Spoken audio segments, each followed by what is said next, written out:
کل کہہ دیجئے کیا اللہ کے سوا کوئی اور رب میں تلاش کروں، حالانکہ وہی ہر چیز کا رب ہے۔ ہر شخص جو کچھ کماتا ہے اس کا ذمہ دار وہ خود ہے، کوئی بوجھ اٹھانے والا کسی دوسرے کا بوجھ نہیں اٹھاتا۔ پھر تم سب کو اپنے رب کی طرف پلٹنا ہے، اس وقت وہ تمہارے اختلافات کی حقیقت تم پر کھول دے گا۔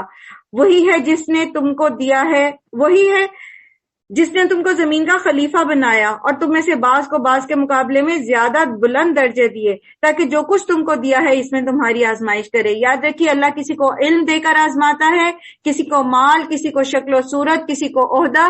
تو یہ جو تفاوت ہے لوگوں کے بیچ میں نعمتوں کا، یہ اس لیے نہیں ہے کہ فلاں سے اللہ بڑا راضی ہے، کسی کو اللہ نے بڑا خوبصورت بچہ دے دیا یا خود اس کو بڑا خوبصورت بنا دیا تو وہ یہ گمان کرے کہ بس اب مجھ سے تو سارے حقیر ہی ہو گئے۔ یہ صرف آزمائش ہے، یہ صرف آزمائش ہے۔ کوئی یہ نہ سمجھے کہ میرے پاس تو بہت علم آ گیا اور میں سب سے زیادہ بڑی عالمہ بن گئی ہوں اور میں تو سب سے زیادہ نیک بن گئی ہوں۔ جو بھی نعمت ہمیں ملتی ہے اس میں آزمائش ہے، تو یہ سب کچھ اللہ تعالیٰ نے ہماری آزمائش کے لیے بھیجا ہے۔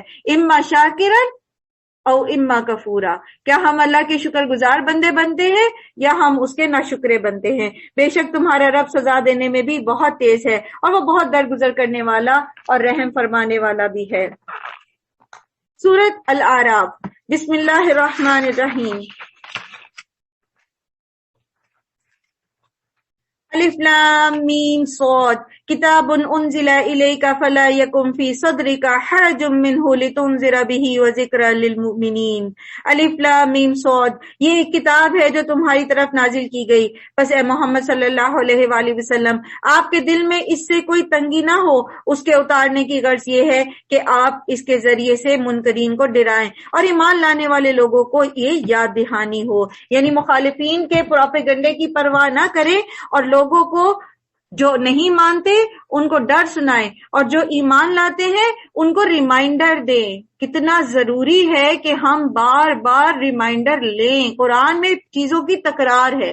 بعض کہتے والے یہ کہتے ہیں کہ قرآن میں کیا ہے جی، بار بار ایک ہی بات کی گئی ہے، موسیٰ کا ذکر بار بار آ جاتا ہے، ابراہیم کا ذکر بار بار آ جاتا ہے۔ تو یہ جو تکرار ہے یہ اس لیے ہے تاکہ ہمیں یاد دہانی رہے۔ تو یہ کافی نہیں ہوتا کہ ایک دفعہ آپ نے سال میں دورہ قرآن سن لیا تو یہ کافی ہو گیا، اب پورا سال جو ہے وہ ہمارا عمل بہت زبردست رہے گا، بلکہ ریمائنڈر، بار بار بار بار کی یاد دہانی ضروری ہے۔ تو قرآن کریم بہترین یاد دہانی ہے، اس سے جڑے رہیے، روزانہ اس کے کچھ حصے کو ضرور سمجھ کے پڑھیں، اور اگر کہیں آپ کو نزدیک میں اویلیبل ہے، کوئی کلاس اویلیبل ہے یا آن لائن آپ آ سکتے ہوں تو ضرور پورا سال قرآن کو کسی نہ کسی پلیٹ فارم کے اوپر ضرور سمجھ کے پڑھتے رہیے۔ یہ ریمائنڈر بہت ضروری ہے ہمارے لیے کہ ہم اپنے عمل میں پختہ ہوں۔ لوگوں جو کچھ تمہارے رب کی طرف سے تم پر نازل کیا گیا ہے اس کی پیروی کرو اور اپنے رب کو چھوڑ کر دوسرے سرپرستوں کی پیروی نہ کرو، مگر تم نصیحت کم ہی مانتے ہو۔ کتنی ہی بستیاں ہیں جنہیں ہم نے ہلاک کر دیا، ان پر ہمارا عذاب اچانک رات کے وقت ٹوٹ پڑا یا دن دہاڑے ایسے وقت آیا جبکہ وہ آرام کر رہے تھے، اور جب ہمارا عذاب ان پر آ گیا تو ان کی زبان پر اس کے سوا کوئی صدا نہ تھی کہ واقعی ہم ہی ظالم تھے۔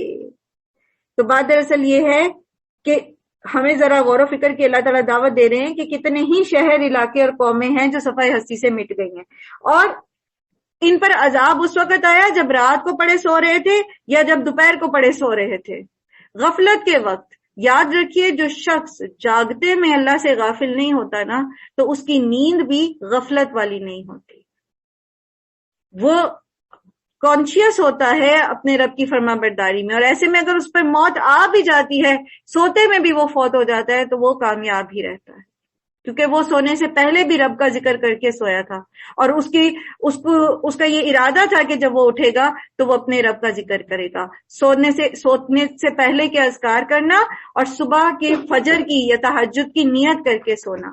تو جو شخص جاگتے میں غافل نہیں ہوتا تو وہ سوتے میں بھی غافل نہیں ہوتا۔ بس یہ ضرور ہو کر رہنا ہے کہ ہم ان لوگوں سے باز پرست کریں جن کی طرف ہم نے پیغمبر بھیجے ہیں، اور پیغمبروں سے بھی پوچھیں کہ انہوں نے پیغام رسانی کا فرض کہاں تک انجام دیا تھا اور انہیں اس کا کیا جواب ملا، پھر ہم خود پورے علم کے ساتھ ساری سرگزشت ان کے آگے پیش کر دیں گے، آخر ہم کہیں غائب تو نہیں تھے۔ یاد رکھیے قیامت کے دن جب سوال جواب ہوں گے، جب پوچھا جائے گا تو اللہ سبحانہ وتعالیٰ ڈبل چیک کریں گے۔ لوگوں سے خود پوچھیں گے، پھر رسولوں سے پوچھیں گے، پھر لوگوں کے اپنے اعضاء ان کے خلاف گواہی دیں گے، پھر زمین بولے گی. کتنے ثبوت ہمارے اوپر، اور ان سب کے اوپر اللہ سبحانہ و تعالیٰ کی اپنی ذات. کہاں بھاگیں گے؟ آج تو ہم لوگوں کو مطمئن کر دیتے ہیں، وہ اصل میں نے تو جھوٹ نہیں بولنا تھا، وہ اس نے مجھے یہ کہا تو میں نے یہ کہہ دیا، میں تو غیبت نہیں کرنے والی تھی، بس وہ فلانی نے میرے لیے یہ بات کہی ہے تو میں پھر کیوں نہ بتاؤں. اور یہ میں تو نماز قضا نہیں کرتی، بس آنکھ ہی نہیں کھلتی روز. تو یہ جو روز ہی آنکھ نہیں کھلتی نا فجر کے لیے، تو ڈرنے کی بات ہے. یاد رکھیے کوئی راہ فرار نہیں ہوگی اس وقت. اور پھر کرامن کاتبین جو ریٹن فارم میں ہارڈ کاپیاں تیار کر رہے، اور یہ سارا نوشتہ ہمارے گلے میں ڈال کر اللہ سبحانہ تعالیٰ قیامت کے دن حشر کے میدان میں ہمیں کھڑا کر دیں گے. سوچئے ہمارا مقام کیا ہوگا. کیا ہم اللہ کے عرش کے سائے کے تلے ہوں گے؟ کیا ہم اس 50,000 سال طویل دن میں اس تپتے سورج کے نیچے ہوں گے؟ اب گرمیاں آ رہی ہیں، میں ہمیشہ، بلکہ میں اپنے بچوں کو کہا کرتی ہوں کہ قیامت کی گرمی محسوس کرنی ہو نا تو ذرا نکلو باہر، تپتی سڑک کے اوپر ننگے پاؤں کھڑے ہو جاؤ. 2 منٹ نہیں کھڑے ہو سکتے، 2 منٹ نہیں کھڑے ہو سکتے تو تم آخرت کی گرمی کیسے برداشت کرو گے حشر کے میدان کی؟ آج تو تم بڑی گرمی کرتے ہو، اور میرے بچے چھوٹے ہیں. تو اب اس لیول پر جا کر محسوس کرنے کی ضرورت ہے، اور بچوں کو محسوس کرانے کی ضرورت ہے، ریئلائز کرانے کی، ڈرانے کی اللہ کی پکڑ سے. بشارتیں بھی دیں اور بہت دیں، اور ان کو اللہ کی محبت اور اس کے رحم کی بھی یقین دلائیں، لیکن اس میں اتنا نہ گم کریں اس کو، بچوں کو، کہ وہ دھڑلے سے گناہ کریں کہ بس ٹھیک ہے خیر ہے. تو آخرت کا ڈر بھی ان کو سنائیں. اور وزن اس روز عین حق ہوگا، جن کے پلڑے بھاری ہوں گے وہی فلاح پائیں گے، اور جن کے پلڑے ہلکے رہیں گے وہی اپنے آپ کو خسارے میں مبتلا کرنے والے ہوں گے، کیونکہ وہ ہماری آیات کے ساتھ ظالمانہ برتاؤ کرتے رہے. تو یہ ظالمانہ برتاؤ کیا ہوتا ہے اللہ کی آیات کے ساتھ؟ اللہ کی آیات کے ساتھ ظلم کرنا کیا ہے؟ یا تو پڑھے ہی نہیں، پڑھا ہے تو پتہ ہی کچھ نہیں کیا پڑھے، اور اگر سمجھ بھی لیا ہے تو عمل ہی نہیں کر رہے. دعوے تو بڑے ہیں لیکن عین جب عمل کا موقع آتا ہے ٹنگ سلپ کر جاتی، عین عمل کا موقع آتا ہے بخیل بن جاتے. تو یہ سب کیا ہے؟ اللہ کی آیات کے ساتھ ظلم. ہم نے تمہیں زمین میں اختیارات کے ساتھ بسایا اور تمہارے لیے یہاں سامان زیست فراہم کیا، مگر تم لوگ کم ہی شکر کرتے ہو. اصل میں شکر سے دل خوش ہوتا ہے نا، اور انسان کو عمل پہ ابھارتا ہے شکر. جب آپ ایک چیز کے لیے شکر گزار ہوتے ہیں تو پھر آپ کو دوبارہ جو ہے ایک نئے اچھے کام کرنے کی موٹیویشن ملتی ہے. لیکن جہاں ہمارے اندر ناشکری ہوتی ہے نا، وہاں ہم کوئی پازیٹیو کام نہیں کر سکتے، بلکہ ناشکری کے ساتھ ہم اپنے اندر سے ایسی نیگیٹو وائبز نکالتے ہیں جو پورے کے پورے ماحول کو پراگندہ کر دیتی ہیں. باقی لوگ بھی ان نیگیٹو وائبز سے متاثر ہوتے ہیں. ناشکری اللہ کے عذاب کو دعوت دیتی ہے، یاد رکھیے. تو کوشش کرنی ہے ہم نے کہ ہم شکر گزار بندے بنے. ایک دن پہلے بھی ہم نے یہ ایکسرسائز رکھی تھی کہ آج ہم شکر کا دن منائیں گے. نعمت ملتی ہے تو شکر، نعمت نہیں بھی ملی تو بھی شکر، اگر کوئی چوٹ لگ گئی ہے تو بھی الحمدللہ علی کل حال، الحمدللہ الحمدللہ الحمدللہ. تو ہمیں مین آف الحمدللہ بننا ہے، الحمدللہ والا بندہ بننا ہے. ہم نے تمہاری تخلیق کی ابتدا کی، پھر تمہاری صورت بنائی، پھر فرشتوں سے کہا کہ آدم کو سجدہ کرو. اس پر یہ سب نے اس حکم پر سجدہ کیا، مگر ابلیس سجدہ کرنے والوں میں شامل نہ ہوا. پوچھا تجھے کس چیز نے سجدہ کرنے سے روکا جبکہ میں نے تجھے حکم دیا تھا؟ بولا میں اس سے بہتر ہوں کہ کیونکہ تو نے مجھے آگ سے پیدا کیا ہے اور اسے مٹی سے پیدا کیا ہے. فرمایا اچھا تو یہاں سے نیچے اتر، تجھے حق نہیں ہے کہ تو یہاں بڑائی کا گھمنڈ کرے. نکل جا کہ در حقیقت تو ان لوگوں میں سے ہے جو خود اپنی ذلت چاہتے ہیں. بولا مجھے اس دن تک مہلت دے جب تک کہ یہ سب دوبارہ اٹھائے جائیں گے. فرمایا تجھے مہلت ہے.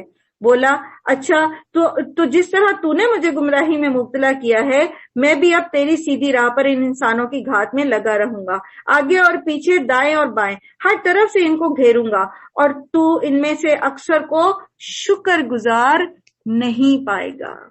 شیطان بھی وہی بات کہہ رہے جو مشرکین مکہ کہتے ہیں، اگر اللہ چاہتا تو ہم اور ہمارے باپ دادا ان چیزوں کو حرام نہ کرتے۔ یہاں شیطان کیا کہہ رہا ہے کہ اگر جس طرح تو نے مجھے گمراہی میں مبتلا کیا، اسی طرح میں تیرے آدم کی بیٹوں کو گمراہ کروں گا۔ یہ شیطان کا طریقہ ہوتا ہے کہ غلطی ہم خود کریں اور دوسرے کے سر پہ ڈال دیں، اور ایسا ہم کرتے ہیں۔ غلطی ہماری ہوتی ہے، شارٹ کمنگز ہماری ہوتی ہیں، لیکن ہم ان کو دوسروں کے سر پہ ڈال کر جسٹیفائی کرنا چاہتے ہیں، تو یہ شیطانی کام ہے۔ دوسری چیز یہ کہ اس نے تکبر کیا۔ اللہ سبحانہ تعالیٰ فرماتے ہیں کہ تو خود چھوٹا بننا چاہتا ہے۔ یاد رکھیے کسی کو تکبر کا حق نہیں ہے۔ جو اپنے آپ کی بڑائی جتاتے ہیں نا، اور اپنے آپ کو کوئی بڑا کسی بھی معاملے میں بڑا سمجھتے ہیں، تو ایسا کرنے والے اصل میں اپنے آپ کو چھوٹا کر رہے ہوتے ہیں۔ اور پھر یہ کہ شیطان ایک بہت بڑا دشمن ہے، اس کی چالوں کو سمجھنے کی ضرورت ہے۔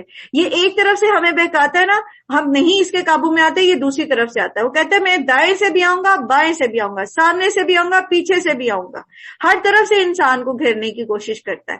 تو چوکنے رہنے کی ضرورت ہے۔ شیطان جو ہے اس کا گول یہ ہے کہ وہ بندے کو اللہ کا ناشکرا بنا دے۔ اور آپ کو پتا ہے کہ جب انسان ناشکری کرتا ہے، جیسے بھی ہم نے سیکھا، تو کیا ہوتا ہے، وہ اللہ کے عذاب کا مستحق بن جاتا ہے۔ وَلَئِن شَكَرْتُمْ لَأَزِيدَنَّكُمْ وَلَئِن كَفَرْتُمْ إِنَّ عَذَابِي لَشَدِيدٌ۔ جب تیرے رب نے یہ اعلان کر دیا کہ اگر تم نے شکر گزاری کی تو میں تمہیں اور زیادہ دوں گا، اور اگر تم نے ناشکری کی تو میرا عذاب بہت شدید ہے، میری پکڑ بہت شدید ہے۔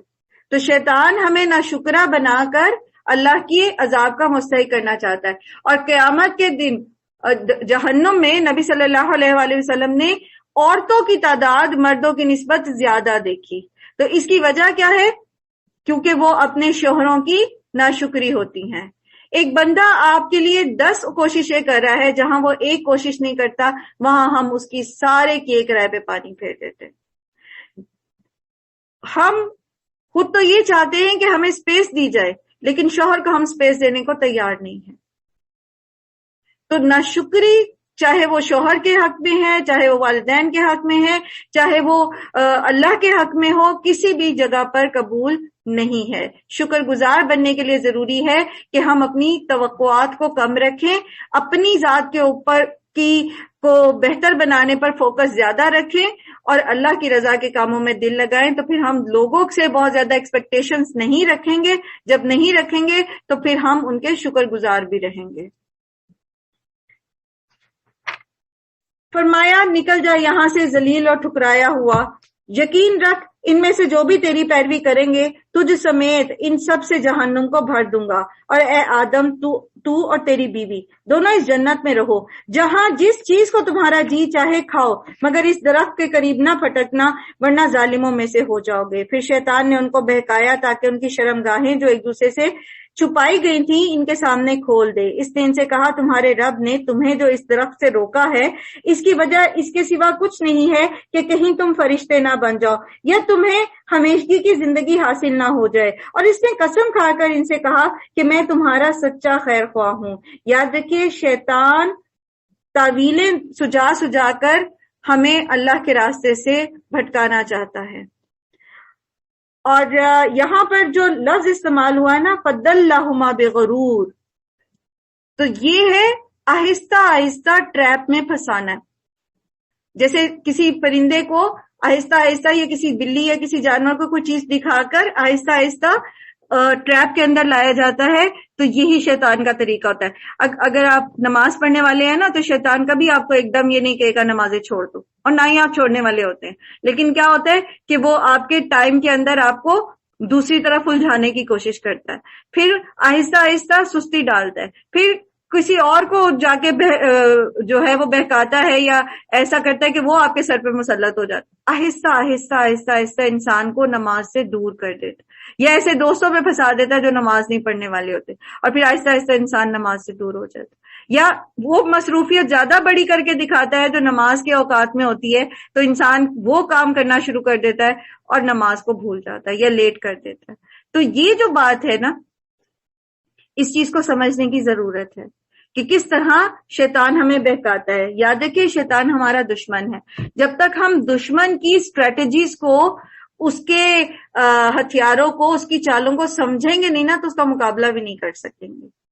تو فوراً چکنے ہو جایا کریں کہ جو خیال میرے دماغ میں آ رہا ہے یہ کس طرف سے آ رہا ہے، کہیں یہ شیطان کی طرف سے تو نہیں آ رہا، یہ جو عین نماز کے وقت فون بجنا شروع ہو گیا ہے تو خدا نہ خواستہ کوئی ایمرجنسی تو نہیں ہے نا، بعد میں سن لیجیے گا۔ بعض اوقات ایسا ہوتا ہے عین نماز کے وقت آپ کو خیال ہوتا ہے میں نے فلانے کو کہا تھا ایک کام، واٹس ایپ تو چیک کروں، اور پھر واٹس ایپ کھولتے ہیں اور پھر ایک میسج، پھر دوسرا، پھر اس کا وائس میسج، پھر اس کو جواب دینا، کرتے کرتے کرتے نماز کا اول وقت نکل جاتا ہے۔ یہ کس نے دماغ میں ڈالا کہ واٹس ایپ چیک کرو اس وقت؟ فوراً چکنے رہا کریں، یہ میرے دشمن کا حملہ تو نہیں ہے۔ اور اگر ہم اس کے ہاتھ میں ہاتھ پکڑا دیتے ہیں، اس کا مشورہ مان لیتے ہیں، موبائل اٹھا لیتے ہیں، تو بس پھر وہ ہمیں دور لے جاتا ہے۔ جب وہ یہ کام کر بیٹھے، اس طرح دھوکہ دے کر وہ ان دونوں کو رفتہ رفتہ اپنے ڈھب پر لے آیا۔ آخر کار جب انہوں نے اس درخت کا مزہ چکھا تو ان کے سطر ایک دوسرے کے سامنے کھل گئے اور وہ اپنے جسموں کو جنت کے پتوں سے ڈھانکنے لگے۔ تب ان کے رب نے انہیں پکارا، کیا میں نے تمہیں اس درخت سے نہ روکا تھا اور نہ کہا تھا کہ شیطان تمہارا کھلا دشمن ہے؟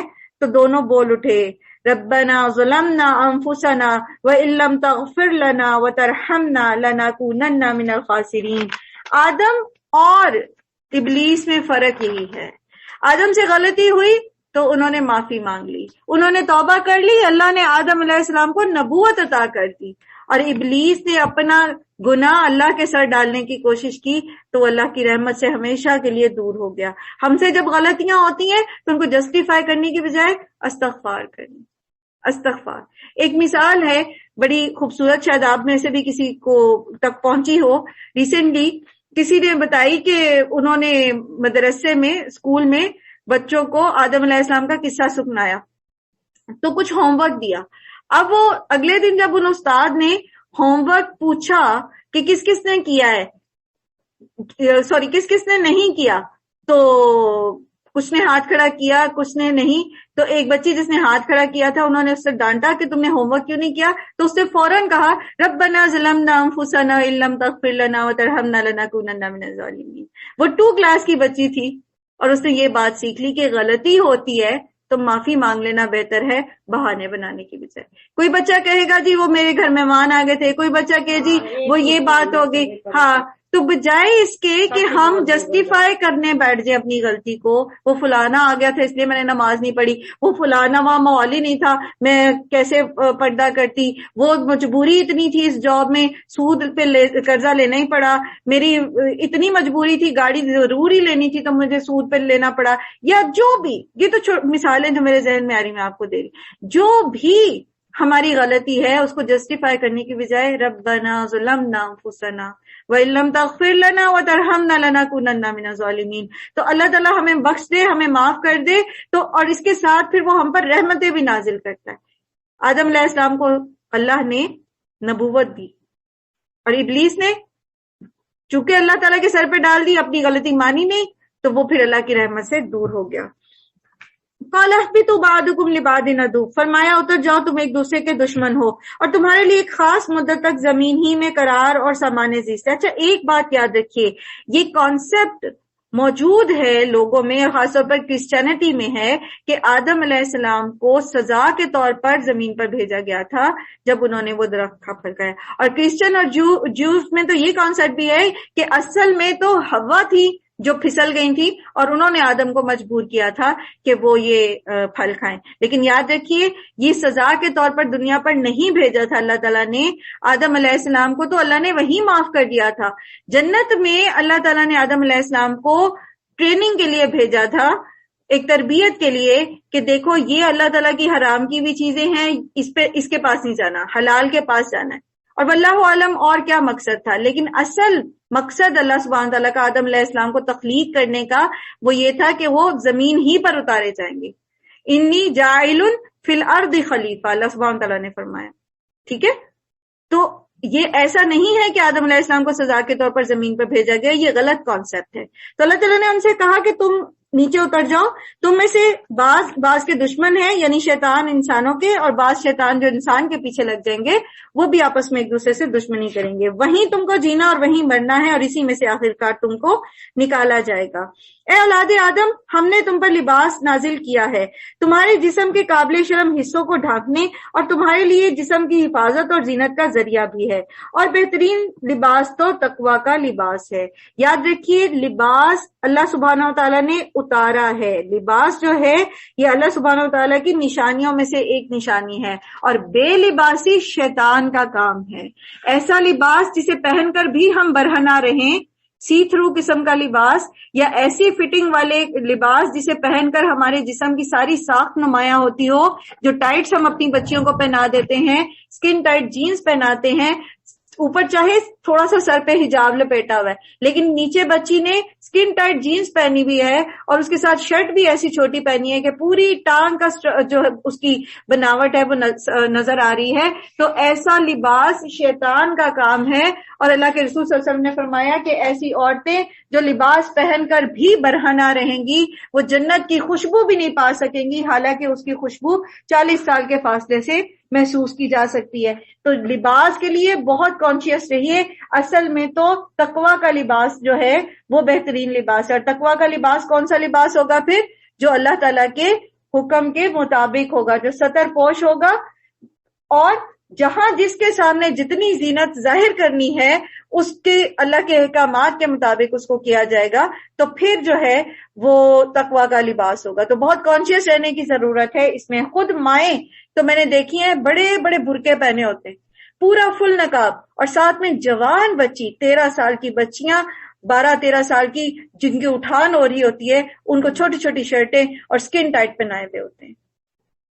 خدا کے لیے تھوڑا سا شعور اس چیز میں پیدا کیجئے. بے شک ابھی وہ بالغ نہیں، لیکن ایسا لباس ان کو زیب تن کرانا جو ہے شیطان کا خوگر بنانا ہے ان کو. اب اللہ تعالیٰ فرماتے ہیں کہ یہ اللہ کی نشانیوں میں سے ایک نشانی ہے، شاید کہ لوگ اس سے سبق لیں. اے بنی آدم، ایسا نہ ہو کہ شیطان تمہیں پھر اسی فتنے میں مبتلا کر دے جس طرح اس نے تمہارے والدین کو جنت سے نکلوایا تھا اور ان کے لباس ان پر سے اتروا دیے تھے. تو شیطان یا تو لباس اتروا ہی دیتے. نعوذ باللہ، پاکستان میں اب آپ دیکھتے ہیں کہ ایسے ایسے ویڈنگ ڈریسز ہیں جس میں نعوذ باللہ اوپر کی شرٹ تو شاید ہوتی نہیں ہے.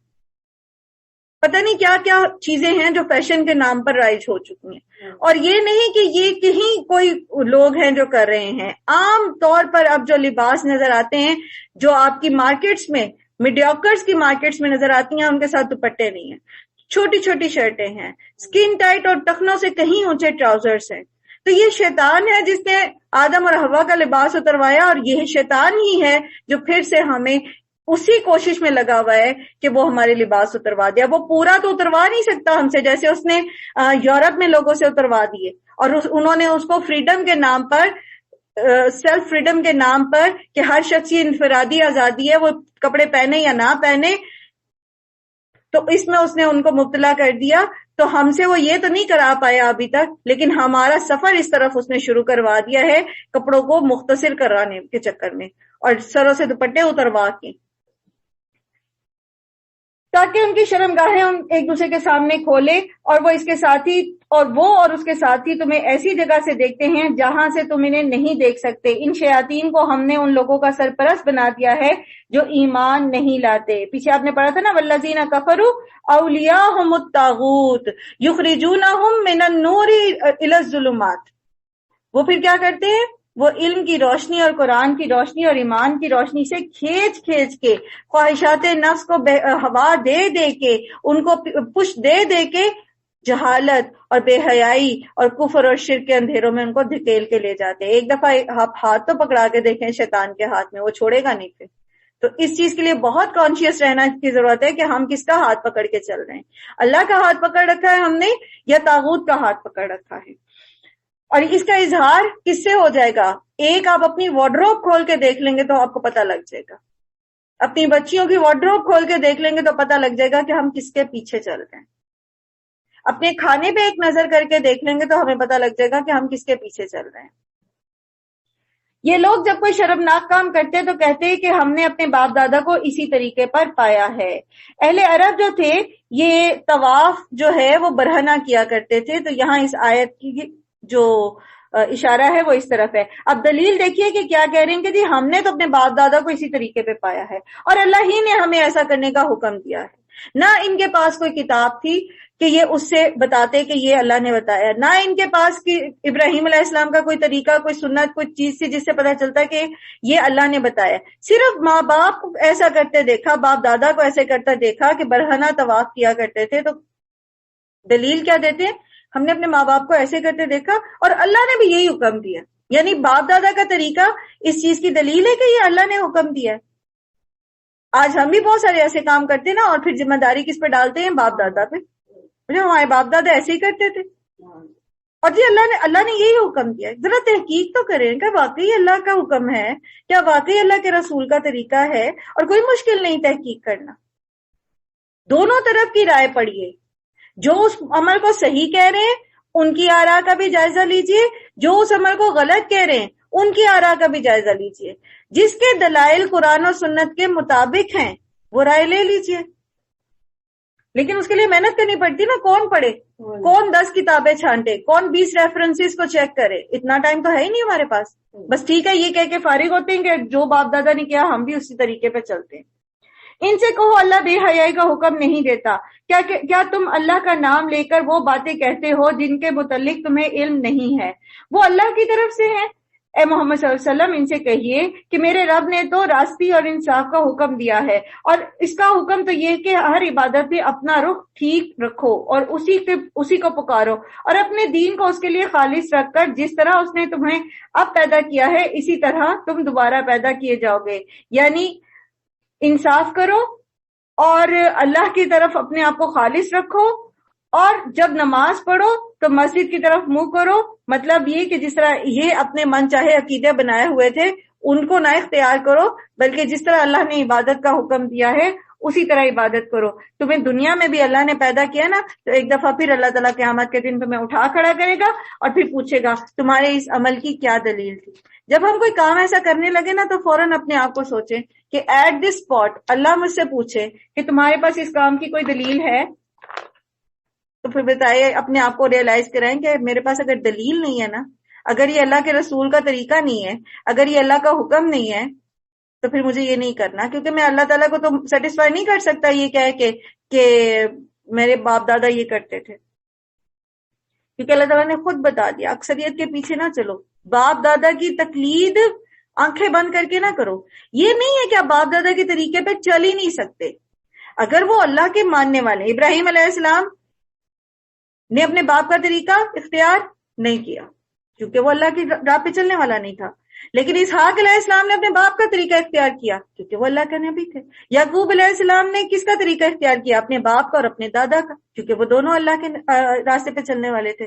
تو یہ نہیں ہے کہ مطلقاً باپ دادا کا طریقہ اختیار ہی نہیں کر سکتے۔ ہاں، کسوٹی وہی ہے کہ جو حق پر ہے، جو اللہ رسول کے طریقے پر ہے اس کو ایکسپٹ کریں گے، جو اس میں سے اللہ رسول کا طریقہ نہیں ہے تو اس پر عمل کرنا ہمارے لیے ضروری نہیں ہے، اور اگر وہ معصیت کا طریقہ ہے، اللہ کی نافرمانی کا طریقہ ہے، پھر تو اس کو قطعی جو ہے وہ اس پر عمل کرنا جو ہے وہ ہمارے لیے صریحاً ہے نقصان دہی۔ ٹھیک ہے، کرائٹیریا کیا ہے؟ پھر کرائٹیریا ہے اللہ اور اس کے رسول کا طریقہ۔ ایک گروہ کو تو اس نے سیدھا راستہ دکھا دیا ہے، مگر دوسرے گروہ پر گمراہی چسپاں ہو کر رہ گئی ہے، کیونکہ انہوں نے اللہ کی بجائے شیاطین کو اپنا سرپرست بنا لیا ہے، اور وہ سمجھ رہے ہیں کہ ہم سیدھی راہ پر ہیں۔ اے بنی آدم، ہر عبادت کے موقع پر اپنی زینت سے آراستہ رہو، اور کھاؤ پیو اور حد سے تجاوز نہ کرو، اللہ حد سے بڑھنے والوں کو پسند نہیں کرتا۔ یہاں پر زینت سے مراد مکمل اور پاک صاف لباس ہے۔ ٹھیک ہے، یہ نہیں کہ ہم فل میک اپ کر کے اور خوشبو لگا کے مسجد چلے جائیں، یا مسئلے پہ کھڑے ہونے کے لیے ہمیں میک اپ بھی کرنا ضروری ہے۔ ساتر لباس اور پاک صاف لباس۔ اور مرد بھی جو مسجد جاتے ہیں نا، تو ویسے اگر آپ وہ کسی سے ملنے جائیں گے تو کیسے کپڑے پہنتے ہیں؟ گھچ مچ کیے ہوئے کپڑے پہن کے چلے جاتے ہیں یا استری کر کے پہنتے ہیں؟ استری کر کے. لیکن جب مسجد جانے لگتے ہیں بس جیسے بستر میں گھسے نکلے اور چل دیے مسجد. تو اللہ سے ملاقات کرنے جا رہے ہیں، اپنے رب کے حضور جا رہے ہیں، تو تھوڑی محنت کرنے میں کیا حرج ہے؟ ٹھیک ہے ہر وقت بار بار استری نہیں کر سکتے تو ایک جوڑا مخصوص کر لیں نماز کے لیے، اور نکالا وہ پہنا اور چلے گئے مسجد. کوئی مشکل کام نہیں ہے، ایفرٹ ہے اور اس ایفرٹ کا اجر ملے گا. اللہ تعالیٰ خود فرما رہے ہیں کہ خذوا زینتکم عند کل مسجد، جب بھی نماز پڑھنے جاؤ، جب بھی عبادت کرو تو اپنی زینت اختیار کرو. یہ لباس کس نے دیا ہے؟ ہمیں اللہ نے دیے نا، صاف ستھرے لباس. تو اسی کے لیے نہیں پہننا ہم نے، اور لوگوں کو دکھانے کے لیے پہننا ہے نا. کوشش کا فرق ہے نا، چاہت کا فرق ہے. اصل بات ہے چاہت کی. جس سے محبت ہے اس سے ملنے جانا تو کیسی تیاری کریں گے؟ تو اپنے مردوں کو بھی تھوڑا سا موٹیویٹ کریں، تھوڑا سا ان کو فیسیلیٹیٹ کریں، خود کپڑے استری کر کے دے دیں، ٹھیک ہے، خود یاد کرا دیں کہ ذرا صاف ستھرے سے اچھے سے کپڑے پہن کے مسجد جائیں. اور اگر کوئی جوڑا خالص ہی کر لیتے کسی کے لیے، جیسے جمعے کے دن اہتمام کرتے ہیں تھوڑا، تو اس دن تو خیر زیادہ اہتمام ہے، غسل بھی ہے، لیکن روٹین میں بھی کوشش کرنی چاہیے کہ مسجد میں صاف ستھرا لباس پہن کے جائیں. اور وہی بات کہ اللہ حد سے بڑھنے والوں کو پسند نہیں کرتا کہ اس میں بھی تصنع کریں اور اس چیز کے لیے کو اپنے لیے کوئی تکبر کی وہ بنا لیں یا اپنی بڑائی کا کوئی ذریعہ بنا لیں. اے محمد صلی اللہ علیہ وسلم ان سے کہیے کس نے اللہ کی اس زینت کو حرام کر دیا جسے اللہ نے اپنے بندوں کے لیے نکالا تھا، اور کس نے اللہ کی بخشی ہوئی پاک چیزیں ممنوع کر دی. کہو یہ ساری چیزیں دنیا کی زندگی میں بھی ایمان لانے والوں کے لیے ہیں اور قیامت کے روز تو خالصتاً انہی کے لیے ہوں گی. اسی طرح ہم اپنی باتیں صاف صاف بیان کرتے ہیں ان لوگوں کے لیے جو علم رکھنے والے ہیں. یاد رکھیے زہد، تقوی، نیکی، پرہیزگاری حلال کو چھوڑنے میں نہیں ہے، ٹھیک ہے. جو اللہ نے دیا اس کو اختیار کرنے میں ہی نیکی ہے، بس اس کی حدوں کو نہیں توڑنا، یہ یاد رکھیے. اے محمد صلی اللہ علیہ وآلہ وسلم ان سے کہیے میرے رب نے جو چیزیں حرام کی ہیں وہ تو یہ ہے کہ بے شرمی کے کام خواہ وہ کھلے ہوں یا چھپے، گناہ اور حق کے خلاف زیادتی، اور یہ کہ اللہ کے ساتھ تم کسی کو شریک کرو جس کے لیے اس نے کوئی سند نازل نہیں کی، اور یہ کہ اللہ کے نام پر کوئی ایسی بات کہو جس کے متعلق تمہیں علم نہ ہو کہ وہ در حقیقت اسی نے فرمائی ہے. ہر قوم کے لیے مہلت کی ایک مدت مقرر ہے، جب کسی قوم کی مدت پوری ہوتی ہے تو ایک گھڑی بھر بھی تاخیر اور تقدیم نہیں ہوتی. یہ بات اللہ نے آغاز تخلیق ہی میں فرما دی تھی کہ اے بنی آدم یاد رکھو اگر تمہارے پاس خود تم ہی میں سے ایک رسول آئیں جو تمہیں میری آیات سنا رہے ہوں تو جو کوئی نافرمانی سے بچے گا اور اپنے رویے کی اصلاح کرے گا اس کے لیے کسی خوف اور رنج کا موقع نہیں ہے، اور جو لوگ ہماری آیات کو جھٹلائیں گے اور ان کے مقابلے میں سرکشی برتیں گے وہی اہل دوزخ ہوں گے جہاں وہ ہمیشہ رہیں گے. ظاہر ہے کہ اس سے بڑا ظالم اور کون ہوگا جو بالکل جھوٹی باتیں گھڑ کر اللہ کی طرف منسوب کرے یا اللہ کی سچی آیات کو جھٹلائے. ایسے لوگ اپنے نوشتہ تقدیر کے مطابق اپنا حصہ پاتے رہیں گے، یعنی دنیا میں جتنے دن ان کے مہلت کے مقرر ہیں اور جتنی اچھی یا بری زندگی ان کے نصیب میں ہے وہ تو ان کو مل کے ہی رہے گی، یہاں تک کہ وہ گھڑی آ جائے گی جب ہمارے بھیجے ہوئے فرشتے ان کی روحیں قبض کرنے کے لیے پہنچیں گے. اس دن وہ ان سے پوچھیں گے کہ بتاؤ اب کہاں ہیں تمہارے وہ معبود جن کو تم خدا کی بجائے پکارتے تھے، اور وہ کہیں گے کہ ہم سب سے گم ہو گئے. جب کافر کی روح قبض کرنے کے لیے فرشتے آتے ہیں تو وہ بہت خوفناک فرشتے ہوتے ہیں. کل ہم نے یہ پڑھا تھا نا کہ جب مومن کی روح کو قبض کرنے آتے ہیں تو بہت خوبصورت فرشتے آتے ہیں اور جنت کی خوشبو لاتے ہیں. تو جب کافر اور فاسق اور فاجر شخص کسی بہت برے شخص کی روح قبض کرنے کے لیے فرشتے آتے ہیں تو بہت خوفناک ہوتے ہیں، اتنے خوفناک ہوتے ہیں کہ ان کو دیکھ کر جو روح ہوتی ہے نا وہ جسم کے اندر چھپنے کی کوشش کرتی ہے اور ایک ایک خلیے کے اندر سے پھر وہ اس کی جان کو نکالتے ہیں. وہ آتا ہے نا سورہ نازیات میں، وہ نازیاتی غرقا، ڈوب کر اندر جا کے ایک ایک خلیے میں سے روح کو کھینچتے ہیں. اور یہ اتنی تکلیف دہ کیفیت ہوتی ہے کہ اللہ کے رسول صلی اللہ علیہ وسلم نے فرمایا جیسے تم میں سے کوئی گیلی سلاخ کو روئی میں اور سلاخ کو، لوہے کی سلاخ کو گیلی روئی میں رکھ کے کھینچتا ہے تو وہ کیسے تار تار ہو جاتی ہے، یا ریشم کانٹوں میں پھنسا ہو اور آپ کھینچے تو کیسا وہ تار تار ہو جاتا ہے، ایسے اس کی روح تار تار ہو جاتی ہے۔ اور پھر جہنم کے لائے ہوئے ٹاٹ میں اس کو لپیٹ دیا جاتا ہے، جس کی بدبو ہر جگہ جو ہے وہ پھیل جاتی ہے، اور پھر جو بھی فرشتوں کا گروہ وہاں سے گزرتا ہے تو وہ اس پہ لعنت ملامت کرتا ہے۔ پھر جب اوپر اس کو آسمان دنیا تک لے جایا جاتا ہے اس روح کو، تو پھر فرشتے اس کے لیے آسمان کے دروازے نہیں کھولتے اور وہیں سے اس کو نیچے پٹخ دیا جاتا ہے۔ پھر قبر کے اندر جب اس سے سوال جواب ہوتے ہیں تو پھر قبر جو ہے اس کے اوپر اتنی تنگ کر دی جاتی ہے کہ اس کی پسلیاں آپس میں، نبی صلی اللہ علیہ وسلم نے فرمایا ایسے انگلیوں کو آپس میں ڈال کے ایسے ہو جاتی، اتنی تنگ اس کی قبر ہو جاتی ہے۔ اور پھر جہنم کی طرف سے ایک دروازہ اس کے اوپر کھول دیا جاتا ہے جہاں قیامت تک وہ اپنے عذاب کو دیکھتا اور اس کی حدت کو محسوس کرتا رہے گا۔ اللہ سبحانہ و تعالی ہم سب کو ایسے تمام اعمال سے اپنی پناہ میں رکھے جو ہمیں جہنم میں جانے کا سزاوار بنائے۔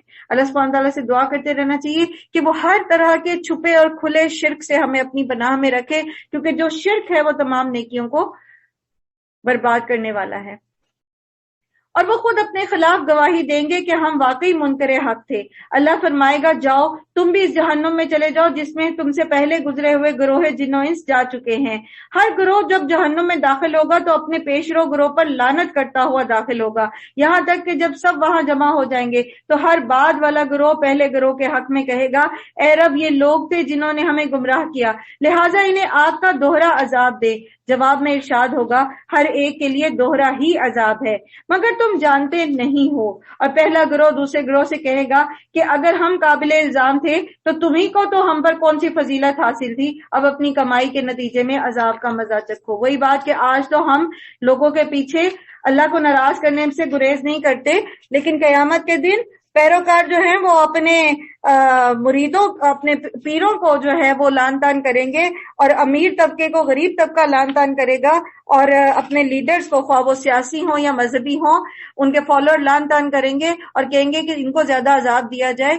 تو اللہ تعالیٰ نے ہمیں پہلے ہی دکھا دیا کہ دیکھ لو اپنے طریقے کو درست کر لو، اللہ کے احکامات کے مطابق کر لو تاکہ کل کو تمہارے اوپر یہ موقع نہ آئے۔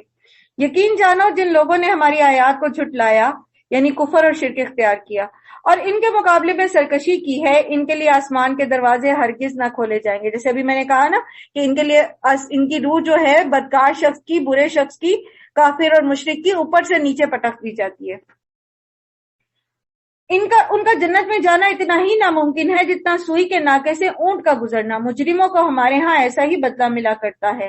ان کے لیے تو جہنم کا بچھونا ہوگا اور جہنم ہی کا اوڑھنا، یہ ہے وہ جزا جو ہم ظالموں کو دیا کرتے ہیں، بخلاف اس کے جن لوگوں نے ہماری آیات کو مان لیا ہے اور اچھے کام کیے ہیں، اور اس باب میں ہم ہر ایک کو اس کی استطاعت کے مطابق ہی ذمہ دار ٹھہراتے ہیں۔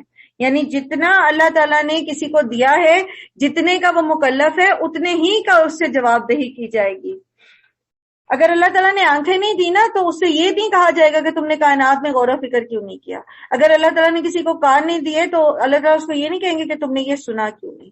لیکن جو کچھ اللہ نے دیا ہے نا اس کے بارے میں باز پرس ضرور ہوگی۔ بس اللہ سے دعا کرتے رہنا چاہیے اللہم حاسبنا حسابا یسیرا، کہ اللہ تعالیٰ بس بغیر حساب کتاب کے ہی ہمیں معاف کر دے، ورنہ ہم کہاں جواب دے سکتے ہیں۔ وہ اہل کتاب ہیں جہاں وہ وہ اہل جنت ہیں جہاں وہ ہمیشہ رہیں گے، ان کے دلوں میں ایک دوسرے کے خلاف جو کچھ قدورت ہوگی اسے ہم نکال دیں گے۔ یہ کنترا پر ہوگا پل صراط کے بعد، جہاں پر جیسے علماء جو ہوتے ہیں، اللہ کے نیک بندے ہوتے ہیں، وہ بھی بعض اوقات ایک دوسرے کو کسی عادت کی وجہ سے، کسی بات کی وجہ سے ناپسند کرتے ہیں، تو پھر جنت میں تو ناپسندیدگی کی کیفیت نہیں جائے گی نا۔ جنت میں داخل ہونے سے پہلے پل صراط گزرنے کے بعد کنترا پر جو ہے وہ ان کے دل ایک دوسرے سے صاف کر دیے جائیں گے، اور وہ کہیں گے تعریف اللہ ہی کے لیے ہے جس نے ہمیں یہ راستہ دکھایا، ہم خود تو راہ پا نہیں سکتے تھے اگر اللہ ہماری رہنمائی نہ کرتا، ہمارے رب کے بھیجے ہوئے رسول واقعی حق ہی لے کر آئے تھے۔ اس وقت یہ ندا آئے گی کہ یہ جنت جس کے تم وارث بنائے گئے ہو تمہیں ان اعمال کے بدلے میں ملی ہے جو تم کرتے رہے ہو۔ تو یاد رکھیے جنت میں جانے کے لیے اعمال ضروری ہیں، اگرچہ کہ وہ کبھی بھی کافی نہیں ہو سکتے، لیکن اور جنت بہرحال اللہ کی رحمت سے ملے گی، لیکن اللہ تعالیٰ بہرحال اعمال کو دیکھیں گے ضرور۔ پھر یہ جنت کے لوگ دوزخ والوں سے پکار کر کہیں گے کہ ہم نے ان سارے وعدوں کو ٹھیک پا لیا جو ہمارے رب نے ہم سے کیے تھے، کیا تم نے بھی ان وعدوں کو ٹھیک پایا جو تمہارے رب نے کیے تھے؟ وہ جواب دیں گے ہاں۔ تب ایک پکارنے والا ان کے درمیان پکار کر کہے گا اللہ کی لعنت ان ظالموں پر جو اللہ کے راستے سے لوگوں کو روکتے اور اسے ٹیڑھا کرنا چاہتے تھے اور آخرت کے منکر تھے۔ خود تو عمل نہیں کرنا تو دوسروں کو بھی شک شبے میں ڈال دینا کہ کیا ہے، اور یہ تو فیشن ہی نہیں ہے، اور تم یہ کیوں کر رہے ہو، اور یہ تو آؤٹ ڈیٹڈ باتیں ہو گئی، اور اس کی کیا حکمت ہے، اور اس کی کیا وجہ ہے، اور چھوڑو تم، اور پھر صحیح۔ یہ سارے کام بھی کیا ہے؟ لوگوں کو اللہ کے راستے سے روکنا ہے نا، تو یہ کتنا بڑا گناہ ہے۔ اللہ سبحانہ تعالیٰ ہم سب کو وہ شعور عطا کریں کہ ہم ایسی غلطیوں سے باز ہی رہیں۔ ان دونوں گروہوں کے درمیان ایک اور حائل ہوگی جس کی بلندی اعراف پر کچھ لوگ ہوں گے، یہ ہر ایک کو اس کے قیافہ سے پہچانیں گے، جنت والوں سے پکار کر کہیں گے کہ سلامتی ہو تم پر۔ یہ لوگ جنت میں داخل تو نہیں ہوں گے مگر اس کے امیدوار ہوں گے، اور جب ان کی نگاہیں دوزخ والوں کی طرف پھریں گی تو کہیں گے اے رب ہمیں ان ظالم لوگوں میں شامل نہ کیجیے گا۔ پھر یہ اعراف کے لوگ دوزخ کی چند بڑی بڑی شخصیتوں کو ان کی علامتوں سے پہچان کر کہیں گے کہ دیکھ لیا تم نے، آج نہ ہمارے جتھے تمہارے کسی کام آئے اور نہ تمہارے ساز و سامان جن کو تم بڑی چیز سمجھتے تھے۔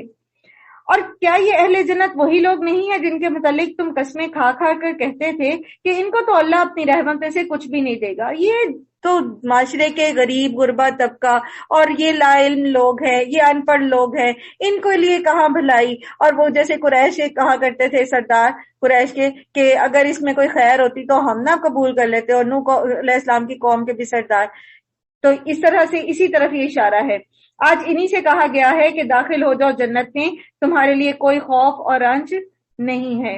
اور دوزخ کے لوگ جنت والوں کو پکاریں گے کہ کچھ تھوڑا سا پانی ہم پر ڈال دو، یا وہ رزق اللہ نے جو تمہیں دیا ہے اس میں سے ہی کچھ پھینک دو۔ تو وہ جواب دیں گے کہ اللہ نے یہ دونوں چیزیں ان منکرین حق پر حرام کر دی ہیں جنہوں نے اپنے دین کو کھیل اور تفریح بنا لیا تھا، اور جنہیں دنیا کی زندگی نے فریب میں مبتلا رکھا تھا۔ یاد رکھیے دین ایک سنجیدہ معاملہ ہے، اس کو بے تکی تعویلوں سے خود کو بہلانا اور اپنی غلطیوں کو جسٹیفائی کرتے رہنا، یہ دین کو کھیل تماشا بنانا ہے۔ پھر جیسے کل میں نے عرض کیا تھا، دل کیا تو عمل کر لیا، دل کیا تو نہ کیا، یہ بھی کیا ہے؟ دین کو کھیل تماشا بنانا۔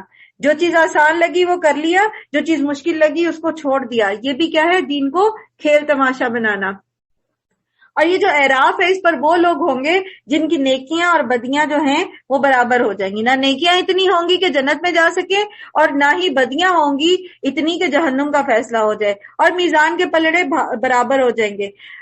قیامت کے دن جو ترازو رکھے جائیں گے، جو میزان رکھے جائیں گے، اس میں ثوابہ برابر، جو جوں کا انڈا ہوتا ہے جسے ہم لیک کہتے ہیں، اس کے برابر بھی عمل اللہ تعالیٰ تولیں گے۔ ایک ذرہ برابر بھی عمل جو ہے وہ، ایک ڈاٹ بھی آپ نے کہیں لگایا نا اچھی نیت سے یا بری نیت سے، وہ بھی تولا جائے گا، اور وہ بھی میزان میں فرق ڈال دے گا۔ اس لیے چھوٹی سے چھوٹی نیکی یا چھوٹے سے چھوٹا گناہ، اس کو جو ہے کر نہیں جانا، نیکی کو چھوڑنا نہیں اور گناہ کو کر نہیں جانا معمولی سمجھ کے۔ صحابہ کہتے ہیں اپنے سے بعد آنے والے لوگوں کو کہ آج تم جس گناہ کو ناک پہ بیٹھی مکھی کی طرح اڑا دیتے ہو اور اس کو کر گزرتے ہو، ہم اس کو نبی صلی اللہ علیہ وسلم کے دور میں پہاڑ برابر سمجھتے تھے۔ تو آج ہم کیسے کیسے جو ہے وہ چیزوں کو چھوڑ دیتے اور بادر ہی نہیں کرتے کہ ہم کیا کریں۔ کوئی سلام کرتا ہے تو جواب دینا پسند نہیں کرتے، کوئی پانی مانگتا ہے تو اس کو اٹھ کے پانی نہیں پلاتے، کسی کو کسی چھوٹی سی ہیلپ کی ضرورت ہوتی ہے تو اس میں ہم تنگ ہونا شروع ہو جاتے ہیں کہ تم تو ہر وقت یہی کرتے رہتے ہو اور یہی مانگتے رہتے ہو۔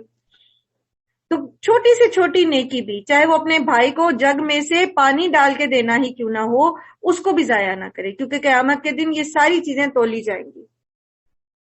اور دوسرا یہ کہ اپنے دین کو کھیل نہ بنائیں، قطعی کھیل نہ بنائیں۔ اللہ فرماتا ہے کہ آج ہم بھی انہیں اسی طرح بھلا دیں گے جس طرح وہ اس دن کی ملاقات کو بھولے رہے اور ہماری آیتوں کا انکار کرتے رہے۔ فَالْيَوْمَ نَنْسَاهُمْ كَمَا نَسُوا لِقَاءَ يَوْمِهِمْ هَٰذَا۔ آج ہم اللہ کو یاد نہیں کرتے نا، تو اللہ بھی ہمیں یاد نہیں کرے گا، وہ بھی ہمیں بھلا دے گا۔ بھلانے کا مطلب کیا ہے؟ پرواہ نہیں کرے گا۔ آج اگر ہم اللہ کو یاد رکھتے ہیں، فَاذْكُرُونِي أَذْكُرْكُمْ، آج ہم اللہ کو یاد رکھیں گے معاملہ کرتے ہوئے، بولتے ہوئے، بات کرتے ہوئے، تو اللہ سبحانہ تعالیٰ بھی ہمیں یاد رکھے گا، وہ ہمیں چھوڑے گا نہیں، قیامت کے دن جہنم میں پھینکے گا نہیں۔ ہم ان لوگوں کے پاس ایک ایسی کتاب لے کر آئے جس کو ہم نے علم کی بنا پر مفصل یعنی حق اور باطل کو تفصیلاً اس میں بیان کر دیا گیا ہے، مفصل بنایا ہے، اور جو ایمان لانے والوں کے لیے ہدایت اور رحمت ہے۔ اب کیا یہ لوگ اس کے سوا کسی اور بات کے منتظر ہیں کہ وہ انجام سامنے آ جائے جس کی یہ کتاب خبر دے رہی ہے؟ جس روز وہ انجام سامنے آ گیا تو وہی لوگ جنہوں نے اسے نظر انداز کیا تھا کہیں گے واقعی ہمارے رب کے رسول حق لے کر آئے تھے، پھر کیا اب ہمیں کوئی سفارشی ملیں گے جو اس ہمارے حق میں سفارش کرے، یا ہمیں دوبارہ واپس ہی بھیج دیا جائے تاکہ جو کچھ ہم پہلے کرتے تھے اس کی بجائے اب ہم کوئی دوسرے طریقے پر عمل کر کے دکھائے۔ انہوں نے اپنے آپ کو خسارے میں ڈال دیا اور وہ سارے جھوٹ جو انہوں نے تصدیق کر رکھے تھے آج ان سے گم ہو گئے۔ عقیدہ آخرت کی خرابی اور اس کے پیچھے کیا ہوتی ہے؟ Self created deceptions. جو ہمارا دل چاہتا ہے ہم گھڑ کے بیٹھ جاتے ہیں، فلانا ہماری سفارش کر دے گا، فلاں خود جنت میں نہیں آئے گا جب تک ہم جنت میں جائیں گے، فلانے پیر صاحب کا پلہ پکڑ لیں گے تو وہ ہمیں جنت میں لے جائیں گے، اور ہم تو اللہ کے بڑے چہیتے ہیں، ہم اس امت مسلمہ میں سے ہیں۔ تو عقیدہ آخرت کا درست ہونا بہت ضروری ہے۔ جو ہم خود سے باتیں گھڑ لیتے اور پھر اس کے پیچھے لگ کے ہم اللہ کو بھلا دیتے ہیں، اللہ کی پکڑ سے غافل ہو جاتے ہیں، تو قیامت کے دن کوئی بھی چیز ہمارے کام نہیں آئے گی۔ در حقیقت تمہارا رب اللہ ہی ہے جس نے آسمانوں اور زمین کو 6 دنوں میں پیدا کیا، پھر عرش پر مستوی ہوا، جو رات کو دن پر ڈھانک دیتا ہے اور پھر دن رات کے پیچھے دوڑا چلا آتا ہے، جس نے سورج اور چاند اور تارے پیدا کیے، سب اس کے فرمان کے تابع ہیں۔ آگاہ رہو، اسی کی خلق ہے اور اسی کا امر ہے۔ جس نے پیدا کیا، جو مالک ہے، حکم بھی تو اسی کا چلے گا نا۔ آج اولاد ہم نے پیدا کی ہے، اللہ نے ہمیں دے دی ہے، ہم اس کے مالک نہیں ہیں، ہم اس کے بنانے والے نہیں تھے، تو ہم کیا کہتے ہیں؟ میرا بچہ ہے۔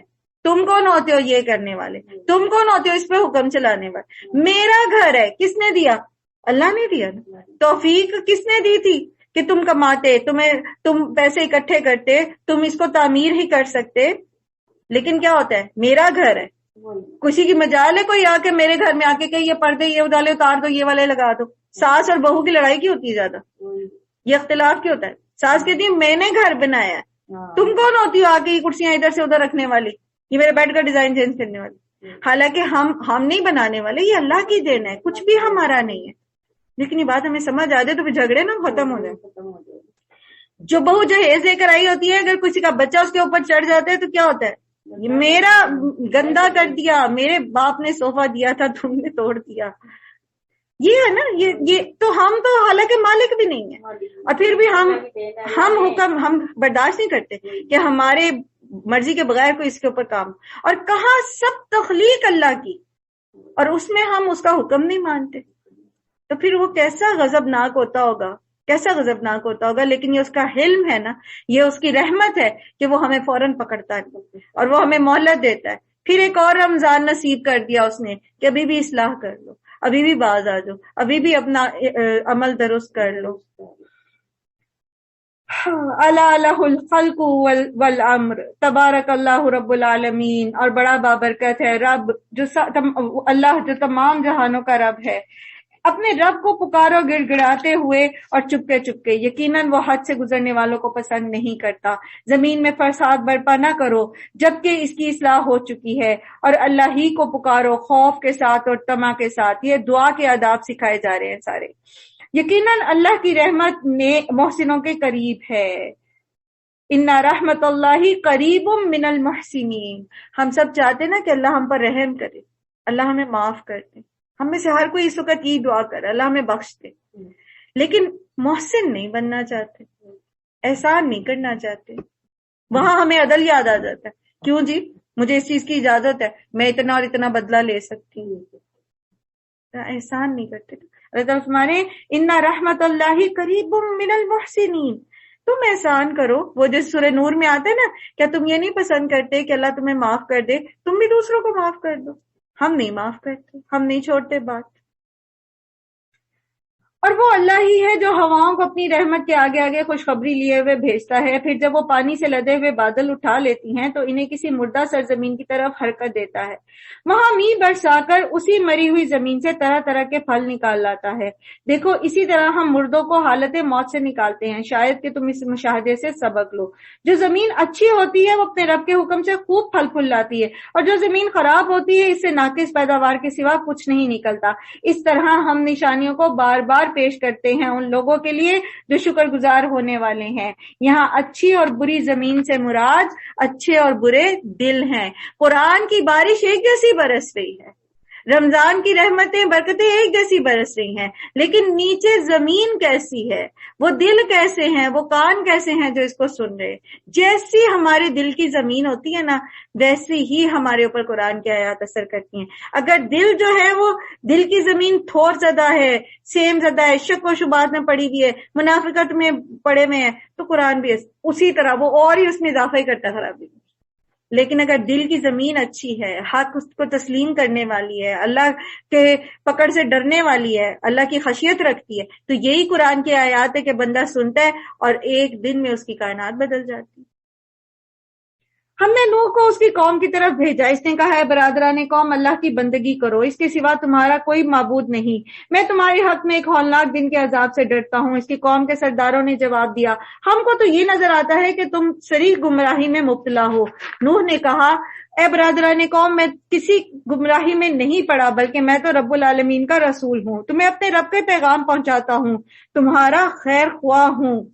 تو رسول جو ہوتے ہیں اپنی قوم کے خیر خواہ ہوتے ہیں، اور مجھے اللہ کی طرف سے وہ کچھ معلوم ہے جو تمہیں معلوم نہیں ہے۔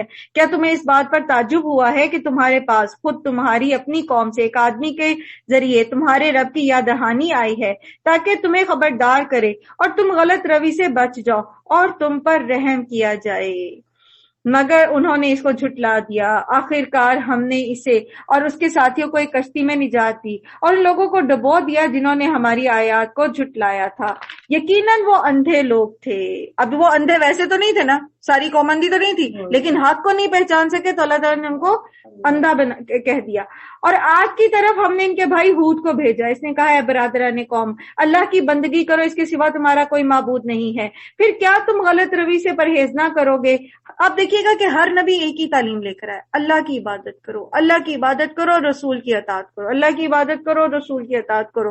اور یہی پیغام جو ہے وہ محمد صلی اللہ علیہ وسلم بھی لے کر آئے، اللہ کی عبادت کرو اور رسول صلی اللہ علیہ وسلم کی اطاعت کرو۔ کسی نبی نے نہیں کہا کہ مجھے رب بنا دو، کسی نے نہیں کہا کہ مجھے رب کی صفات میں شامل کر دو۔ اس کی قوم کے سرداروں نے جو اس کی بات ماننے سے انکار کر رہے تھے جواب میں کہا، ہم تو تمہیں بے عقلی میں مبتلا سمجھتے ہیں۔ جو نوح علیہ السلام کی قوم نے کہا تھا وہی عاد نے بھی کہا، اور ہمیں گمان ہے کہ تم جھوٹے ہو۔ اس نے کہا ہے برادران قوم میں بے عقلی میں مبتلا نہیں ہوں، بلکہ میں رب العالمین کا رسول ہوں، تم کو اپنے رب کے پیغامات پہنچاتا ہوں، تمہارا ایسا خیر خواہ ہوں جس پر بھروسہ کیا جا سکتا ہے۔ کیا تمہیں اس بات پر تعجب ہوا کہ تمہارے پاس تمہاری اپنی قوم سے ایک آدمی کے ذریعے سے تمہارے رب کی یاد دہانی آئی تاکہ وہ تمہیں خبردار کرے؟ بھول نہ جاؤ تمہارے رب نے نوح کی قوم کے بعد تم کو اس کا جانشین بنایا اور تمہیں تنومند کیا، بس اللہ کی قدرت کے کرشموں کو یاد رکھو، امید ہے کہ فلاح پاؤ گے۔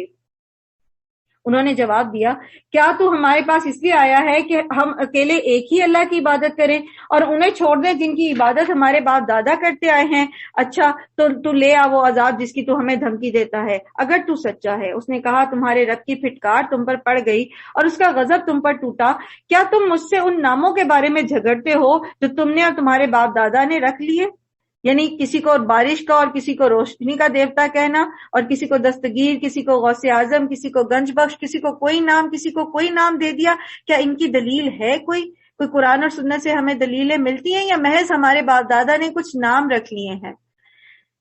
اللہ سبحانہ و تعالیٰ ہمیں وہ حکمت دے کہ ہم اللہ کے نیک بندوں کے طریقے پہ چلیں۔ یہ تو جتنے بھی نیک بزرگ ہیں جن کے نام لوگوں نے رکھ لیے، کیا انہوں نے یہ کہا تھا کہ ہمیں پوجنا شروع کر دو؟ وہ تو اللہ سے جوڑنے والے تھے، وہ تو اللہ کے نیک بندے تھے، وہ تو لوگوں کو اللہ کے ساتھ جوڑنے والے تھے، جیسے تمام نبیوں نے لوگوں کو اللہ کے ساتھ جوڑا۔ عیسیٰ علیہ السلام نے تو نہیں کہا تھا کہ مجھے خدا بنا لو، لیکن بعد میں آنے والوں نے ان کی عقیدت میں ان کی محبت میں اتنا بڑھ گئے آگے کہ وہ اس چیز کو بھول گئے کہ یہ اللہ کے بندے ہیں، نعوذ باللہ خدا نہیں ہے۔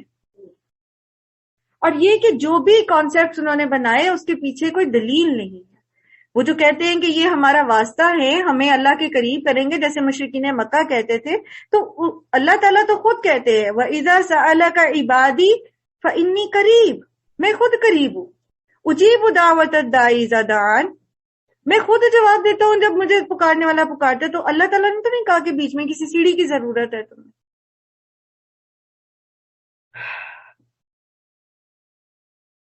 اچھا تم بھی انتظار کرو اور میں بھی تمہارے ساتھ انتظار کرتا ہوں۔ آخرکار ہم نے اپنی مہربانی سے ہود اور اس کے ساتھیوں کو بچا لیا اور ان لوگوں کی جڑ کاٹ دی جو ہماری آیات کو جھٹلا چکے تھے اور ایمان لانے والے نہ تھے، اور سمود کی طرف ہم نے ان کے بھائی صالح کو بھیجا۔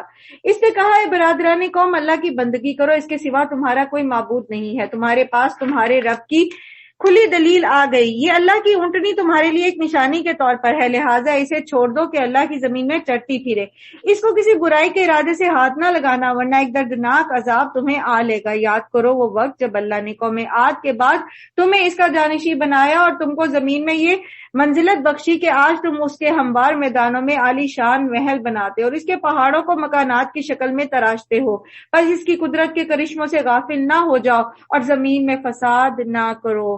مطلوب یہی ہے کہ دنیا میں ترقی ضرور کرو، اللہ نے دنیا میں بھیجا ہے، ریسرچز کرو ترقی، لیکن یہ دنیاوی ترقی اللہ کی نافرمان نہ بنا دے، خود نہ خدا بن بیٹھو۔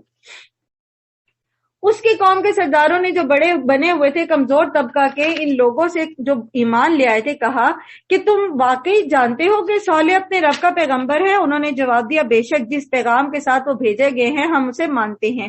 ان بڑائی کے دعوے داروں نے کہا جس چیز کو تم نے مانا ہے ہم اس کے انکار کرتے ہیں، یعنی ان کا جو تکبر تھا وہ ایمان کو قبول کرنے میں حائل ہو گیا۔ پھر انہوں نے اس اونٹنی کو مار ڈالا اور پورے غرور کے ساتھ اپنے رب کی حکم کی خلاف ورزی کر گزرے، اور صالح سے کہہ دیا کہ اب لے آؤ وہ عذاب جس کی تم ہمیں دھمکی دیتے تھے، اگر تو تم واقعی پیغمبروں میں سے ہو۔ آخرکار ایک دہلا دینے والی آفت نے انہیں آ لیا اور وہ اپنے گھروں میں اوندھے پڑے کے پڑے رہ گئے۔ صالح یہ کہتے ہوئے اس بستی سے نکل گئے کہ اے میری قوم، میں نے اپنے پیغمبر کا پیغام تمہیں پہنچا دیا اور میں نے تمہاری بہت خیر خواہ کی، مگر میں کیا کروں کہ تمہیں اپنے خیر خواہ پسند ہی نہیں ہے۔ اور لوط کو ہم نے پیغمبر بنا کر بھیجا۔ پھر یاد کرو جب اس نے اپنی قوم سے کہا کیا تم ایسے بے حیا ہو گئے ہو کہ وہ فحش کام کرتے ہو جو تم سے پہلے دنیا میں کسی نے نہیں کیا، تم عورتوں کو چھوڑ کر مردوں سے اپنی خواہش پوری کرتے ہو، حقیقت یہ ہے کہ تم بالکل ہی حد سے گزرنے والے لوگ ہو۔ مگر اس کی قوم کا جواب اس کے سوا کچھ نہ تھا کہ نکالو ان لوگوں کو اپنی بستیوں سے، یہ بڑے پاک باز بنتے ہیں۔ تو بات یہ ہے کہ کبھی تو لوگ اللہ کی کتاب کو بدلنے کی کوشش کرتے ہیں اور کبھی ان لوگوں کو نکالنے کی کوشش کرتے ہیں، ان کو لیٹ ڈاؤن کرنے کی، ان کے خلاف پروپیگنڈا کرنے کی جو اللہ کا صحیح پیغام لے کر آتے ہیں۔ آخرکار ہم نے لوط اور اس کے گھر والوں کو بجز اس کی بیوی کے جو پیچھے رہ جانے والوں میں سے تھی بچا کر نکال دیا، اور اس قوم پر ایک ایسی بارش برسائی، پھر دیکھو کہ ان مجرموں کا کیا انجام ہوا۔ اور مدین والوں کی طرف ہم نے ان کے بھائی شعیب کو بھیجا، اس نے کہا ہے برادران قوم اللہ کی بندگی کرو، اس کے سوا تمہارا کوئی معبود نہیں ہے، تمہارے پاس تمہارے رب کی صاف رہنمائی آ گئی ہے، لہٰذا وزن اور پیمانے پورے کرو، لوگوں کو ان کی چیزوں میں گھاٹا نہ دو اور زمین میں فساد برپا نہ کرو جبکہ اس کی اصلاح ہو چکی ہے، اسی میں تمہاری بھلائی ہے اگر تم واقعی مومن ہو۔ اور زندگی کے ہر راستے پر راہزن بن کر نہ بیٹھ جاؤ کہ لوگوں کو خوف زدہ کرنے اور ایمان لانے والوں کو اللہ کے راستے سے روکنے لگو اور سیدھی راہ کو ٹیڑھا کرنے کے در پہ نہ ہو جاؤ۔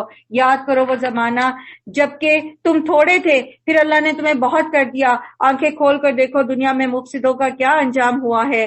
اگر تم میں سے ایک گروہ اس تعلیم پر جس کے ساتھ میں بھیجا گیا ہوں ایمان لاتا ہے اور دوسرا گروہ ایمان نہیں لاتا تو صبر کے ساتھ دیکھتے رہو یہاں تک کہ اللہ ہمارے درمیان فیصلہ کر دے، اور وہی سب سے بہترین فیصلہ کرنے والا ہے۔ ہر پیغمبر نے اپنی قوم کو یہ احساس دلایا کہ اللہ کی عبادت کرو اور اس کی نافرمانی کا راستہ چھوڑ دو۔ تمہیں اللہ تعالیٰ نے اس نافرمان قوم کو ہٹا کر لایا ہے جس نے اللہ کو نہیں مانا اور اللہ کے ساتھ شرک کیا، اور اسی طرح تمہیں بھی ہٹا دے گا اگر تم نہ مانے۔ نے. آج ہمیں امت مسلمہ کو اللہ تعالیٰ نے بنی اسرائیل کو ہٹا کر ہمیں دین دیا، ہمیں موقع دیا، ہمیں اپنی محفوظ کتاب دی. یاد رکھیے اگر ہم کام نہیں کریں گے نا، اگر مسلمانوں کی یہ جو جماعت موجود ہے یہ کام نہیں کرے گی تو اللہ تعالیٰ ہمیں ہٹا دے گا اور دوسروں کو لے آئے گا. پھر ہمارا اجر کہاں رہے گا؟ دین کا کام تو ہوتا رہے گا، میں نہیں کروں گی کوئی اور کر لے گا، آپ نہیں کریں گے کوئی اور کر لے گا، لیکن ہمارا اجر کہاں رہے گا؟ اور جو پکڑ ہمارے اوپر آئے گی، جو ہمیں پتا اور ہم دوسروں تک نہیں پہنچاتے، ہم اس دین کو پھیلانے میں بخیل ہو گئے، تو جو پکڑ ہم پر آئے گی اس انجام سے ہمیں کوئی بچا نہیں سکے گا. اللہ سبحانہ و تعالی ہمیں توفیق دے جو کچھ ہم پڑھتے ہیں اور سنتے ہیں ہم اس پر عمل بھی کر سکے. اس رمضان المبارک کی بابرکت ساعتوں میں اللہ تعالی ہمیں توفیق دے کہ ہم اپنے اندر کی وہ تمام برائیاں کھرچ کے نکال دیں جو اللہ سبحانہ و تعالیٰ کو پسند نہیں ہے، اور ہم اللہ سبحانہ و تعالیٰ کے محبوب بندے بن سکیں، ہم عباد الرحمن بن سکیں. وآخر الدعوانا ان الحمدللہ رب العالمین. سبحانک اللہم و بحمدک، نشہد ان لا الہ الا انت، نستغفرک و نتوب الیک. السلام علیکم ورحمۃ اللہ وبرکاتہ.